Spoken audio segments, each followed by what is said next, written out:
গোলাম মাওলা রনি, আচ্ছা নিরাপত্তার স্বার্থে ম্যাট না হয় বিছানোই হলো, সেটার রং লাল কেন? আর সেফটি এবং সিকিউরিটির যে বিষয়টি, আমি যেটা দেখলাম যে ওটা কাঁপছিল, কাঁপার পর একজন উপদেষ্টা আরেকজন উপদেষ্টাকে ধরে নিজেকে সামাল দেওয়ার চেষ্টা করছিল, এবং সেখানে একজন মহিলা উপদেষ্টাও ছিলেন, তিনিও কাঁপছিলেন, বিকজ এটা খুব ভাইব্রেট হচ্ছিল।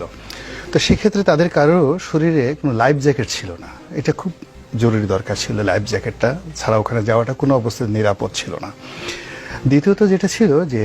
লাইফ জ্যাকেটের সঙ্গে সঙ্গে যদি কোনো কারণে তারা পড়ে যান ওই ময়লা আবর্জনার মধ্যে, তো সেখানে তাদের মাস্ক থেকে শুরু করে আরও অন্যান্য যে বিষয়, সাধারণত ডুবুরিদের যে বিষয়গুলো থাকে, ওখানকার ময়লা পানি আমাদের মাননীয় উপদেষ্টা মণ্ডলীদের যে নুরানি চেহারা সুরত আছে, সেখানে কোনো কারণে কলঙ্কিত হলে আমাদের সারা বাংলাদেশ কলঙ্কিত হয়ে যেত। তা আল্লাহর রহমত মানে ওই উপদেষ্টাদের প্রতি এবং সিটি কর্পোরেশন ওই কর্মকর্তাদের প্রতি যে পুরো জাতিকে এরকম একটা অস্বস্তিকর অবস্থা থেকে ফিরিয়েছে। এই জন্য মানে আমি মনে করি যে আমাদের সারা বাংলাদেশে এই একটা দোয়ার মাহফিল হওয়া উচিত যে তাদেরকে আল্লাহ রক্ষা করেছে। এভাবে যদি মোটামুটি সবাইকে নিয়ে লাল কার্পেটের, খালের মধ্যে নিয়ে লাল কার্পেটের ব্যবস্থা করে, এবং এ জাতির উন্নয়ন এখন যে পর্যায়ে এসে ঠেকেছে,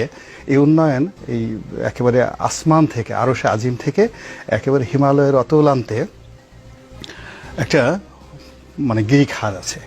ম্যানিয়ার